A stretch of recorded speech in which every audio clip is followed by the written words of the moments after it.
আমার বোনরা শুনছে তো? বিবাহিত ভাইরা শুনছেন তো? তোমরা অবিবাহিতরা শুনছো তো? আমি তোমাদেরকে আজকে এমন এক গল্প শোনাচ্ছি গতকালের, যেটা তোমার সারা জীবনের শিক্ষণীয় হতে পারে। আর আজকের দিনে আমি বিলিভ করি, যদি আমি এরপর আর একটা বক্তব্য না দিই, একটা হাদিস, একটা আয়াত না বলে যদি ওয়াখির দাওয়ানা আলহামদুলিল্লাহি রাব্বিল আলামিন বলে চলে যাই, আমার এখানে আসা সার্থক। যদি তোমরা বুঝতে পারো আমার কথা, তোমরা মনোযোগ দিয়ে শোনো। গতকাল এমন একটা প্রশ্ন আসছে আমার কাছে, আমি তালাক সম্পর্কে কথাটা মনোযোগ দিয়ে শুনবেন। এখানে অবিবাহিত কারা আছো? হাত তোলো তো। অবিবাহিত কারা আছো? ঠিক আছে। আরে হাসার কি, যে এই বাঙালি যেটাই কই এটা হাসে, কি দুনিয়াটা কৌতুক বানাবে।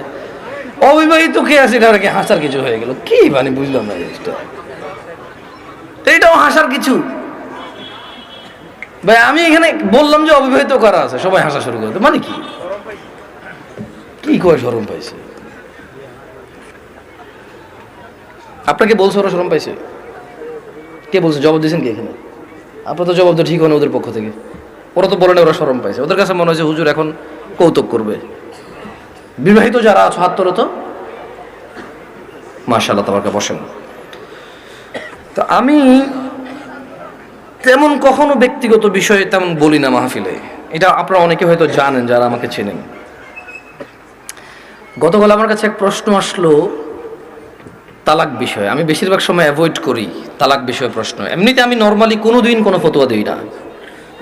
যখন নতুন বাংলাদেশে আসছিলাম আমি সৌদি আরব থেকে, তো আরও অনেক ছোট ছিলাম, রক্ত অনেক গরম ছিল, তখন আমি বিদআত শিরক এগুলো নিয়ে প্রায় ফতোয়া দিতাম, আর অনেক ভেজাল লাগতো, সত্যি কথা। আল্লাহ আমাকে আশ্রয় দিয়েছে। পরে আমার উস্তাদরা, বড়রা যারা আছে, তারা আমাকে বললো যে জামশেদ তুমি ফতোয়া দিও না, কোরআন সুন্নাহ থেকে মানুষকে তুমি আহ্বান করো, ভালোর দিকে ডাকো, মন্দর দিকে নিষেধ করো। আল্লাহ তোমাকে যতটুকু তৌফিক দিয়েছে। ফতোয়া অনেক বিস্তর বিষয়, অনেক সিচুয়েশনের উপরে ফতোয়া চেঞ্জ হয়। দেখা যায় একই বিষয়, মানে সাবজেক্ট এক, পরিস্থিতিতে দুই রকম অ্যান্সার হয়। সে তোমার এখনো সেই প্রজ্ঞা যদি না হয় তুমি দিও না, আর প্রজ্ঞা হলে দিও। তা আমি ওনাদের কথা চিন্তা করেছি যে আমার সেই প্রজ্ঞা হয়নি যে আমি দিব। কারণ এখানে হানাফিরা বলে যে একসাথে 3 তালাক দিলে হয়ে যায়, আর শাফি হাম্বালিরা বলে যে যতবারই তালাক দেয় একবার। এখন যারা হানাফি নিজেদেরকে বলে, ওনারাও কিছু দলাইল পেশ করে, আর যারা শাফি মালাকি আছে বা আহলে হাদিস সালাফি আছে, তারাও সূরা বাকারার মধ্যে যেমন আত-তালাকু মাররাতান, তালাক 2 বার, মানে 2 দফায়, এভাবে দিয়ে বলে। তো আমি চিন্তা করছি এটা বড়দের বিষয়। কার বিষয়? এটা আমার ম্যাটার না, আমার এত জিম্মেদারি নেওয়ার এখনো অতটুকু যোগ্যতা হয়নি। তো বেশিরভাগ তালাকের যখন প্রশ্ন আসে, আমি বড় বড় আলেম যাদেরকে চিনি, যেমন আমি সৌদি আরবে ছিলাম, তাহলে বেশিরভাগ যাদেরকে আমি চিনি তারা মদিনা ইউনিভার্সিটির স্কলার। কেউ হাফার আল বাতান ইসলামিক সেন্টারের লেকচারার, কেউ রিয়াদ ইসলামিক সেন্টারের লেকচারার, কেউ আল আহসা ইসলামিক সেন্টারের লেকচারার সৌদি আরবে, যাদের সাথে আমার পরিচয় আছে খুব ছোটবেলা থেকে, আমি যাদেরকে চিনি, যারা আমাকে খুবই আদর করে। তো আমি যেটা করি, যখন এই তালাকের মাসলা মাসাইল আসে, নর্মালি কোনো প্রশ্ন আসলে আমি জবাব দিই না, কিচ্ছু রিপ্লাই করি না, কারণ আমি জানি আমি ফতোয়া দিব না, আমি ইগনোর করার চেষ্টা করি। খুব সহজ থেকে সহজ প্রশ্ন আসলো দিতে চাই না, কাউকে না কাউকে ট্রান্সফার করে দিই। তো ওই একটা বোন মেসেজ লিখলো, আমি ওয়ালাইকুম আসসালাম দিয়ে লিখেছি আপনি যে কোনো প্রশ্ন লিখে করেন। তখন সে লিখে প্রশ্ন করলো যে তালাকের বিষয়। আমি বললাম যে আমি তালাকের বিষয়ে ফতোয়া দিতে জানি না, আমি একজন বড় আলেমের নাম্বার দিচ্ছি, আপনি ওনার সাথে কথা বলে আপনি জেনে নেন, হোয়াটসঅ্যাপে মেসেজ দিয়ে ওনাকে কল করিন, সমস্যা নেই। এখন উনি আমাকে একটা ভয়েস মেসেজ পাঠাইলো যে ওনার হাজব্যান্ড ওনাকে তালাক দিয়েছে 3 বার। এখন উনি নানা হুজুরের কাছে গিয়েছে যে উনি এখন এই স্বামীর ঘর করতে পারবে কিনা। ওনার স্বামী অনুতপ্ত, উনিও অনুতপ্ত। আমার বোনরা শুনছে তো? না, আমার বোনরা শুনছে তো? বিবাহিত ভাইরা শুনছেন তো? তোমরা অবিবাহিতরা শুনছো তো? আমি তোমাদেরকে আজকে এমন এক গল্প শোনাচ্ছি গতকালের, যেটা তোমার সারা জীবনের শিক্ষণীয় হতে পারে। আর আজকের দিনে আমি বিলিভ করি, যদি আমি এরপর আর একটা বক্তব্য না দিই, একটা হাদিস, একটা আয়াত না বলে যদি ওয়াখির দাওয়ানা আলহামদুলিল্লাহি রাব্বিল আলামিন বলে চলে যাই, আমার এখানে আসা সার্থক। যদি তোমরা বুঝতে পারো আমার কথা, তোমরা মনোযোগ দিয়ে শোনো।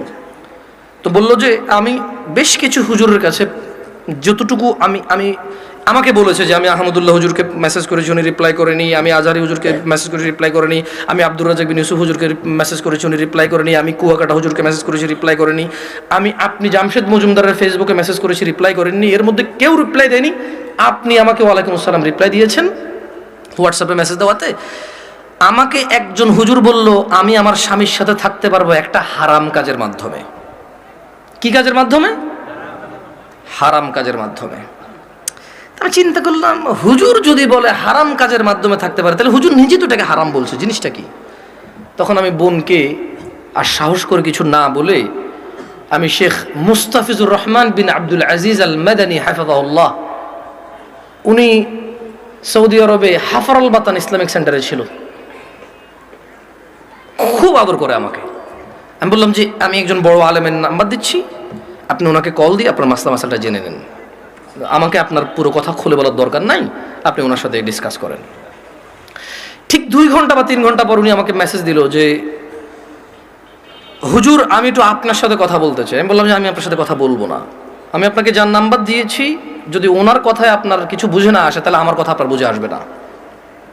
বলে যে না হুজুর, ওনার সাথে আমার স্বামী কথা বলেছে, তবে আমার স্বামী একটা বিষয় গোপন করে কথা বলেছে, গোপন করে কথা বলার পরেও হুজুর বলেছে যে তালাক হয়ে গেছে, কিন্তু এখন আমার স্বামী হাফেজে কোরআন, আলেম পাস, আমার স্বামী বলছে তালাক হয় নাই।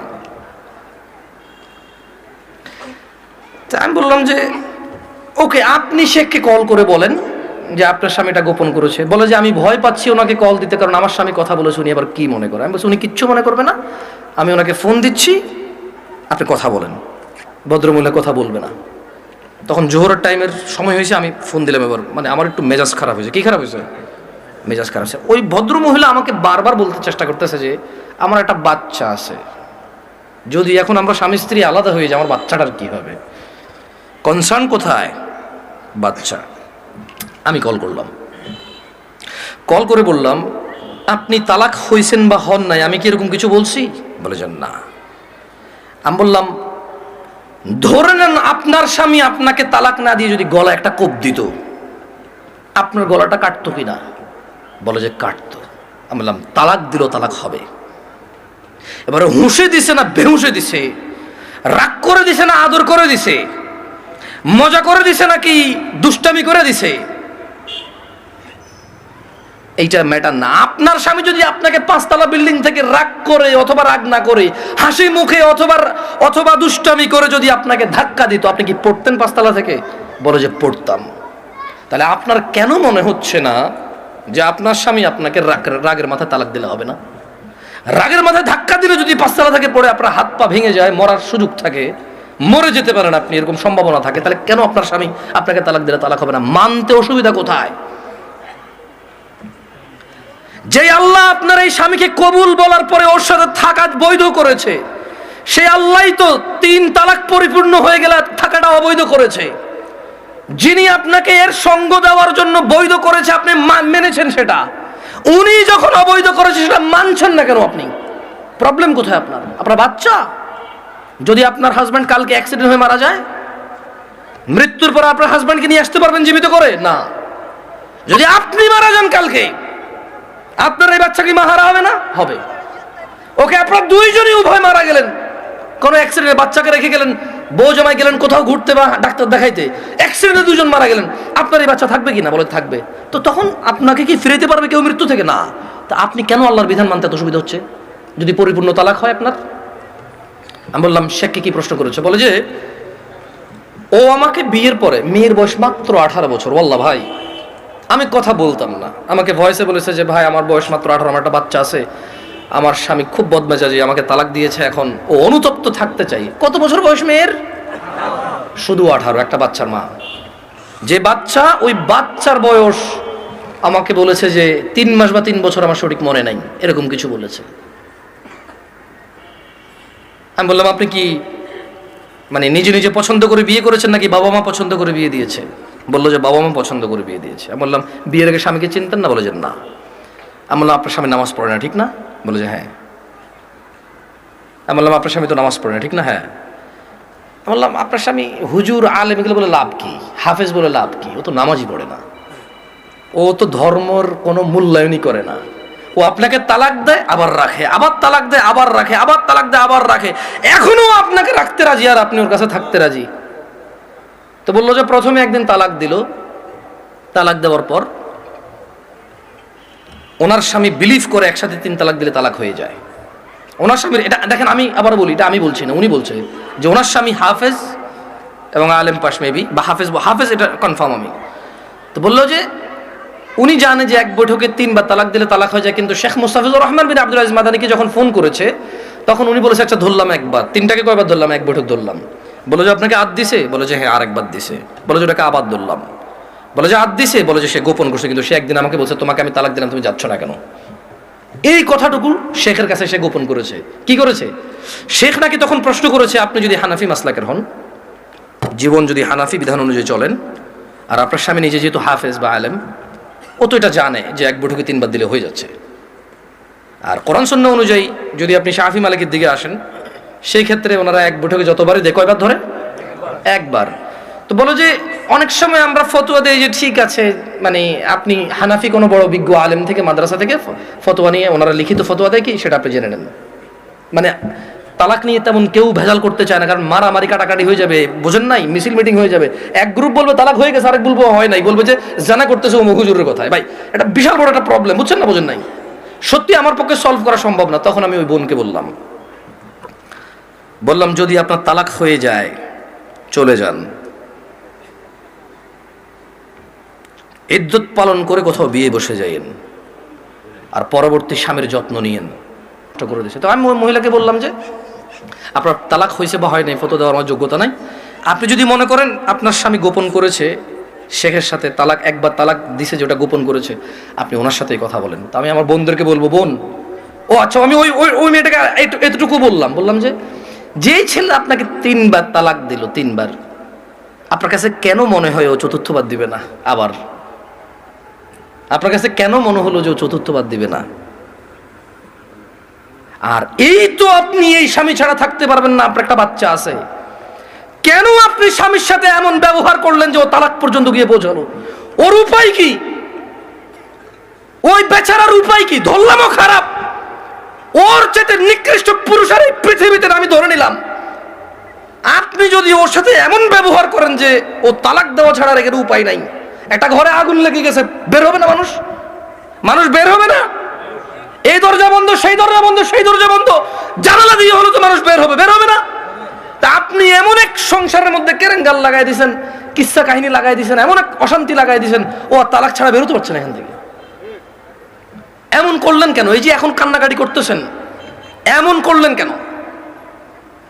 এই যে বলতেছেন আমি এখন ধৈর্য ধরবো, আমি আর মুখে মুখে বলবো না, আমি আর ওর অপছন্দ হয় ওর বাবা মায়ের সাথে খোটাখুটি করলে এখন আর করবো না, আমি আগে কেন ভাবেন নাই?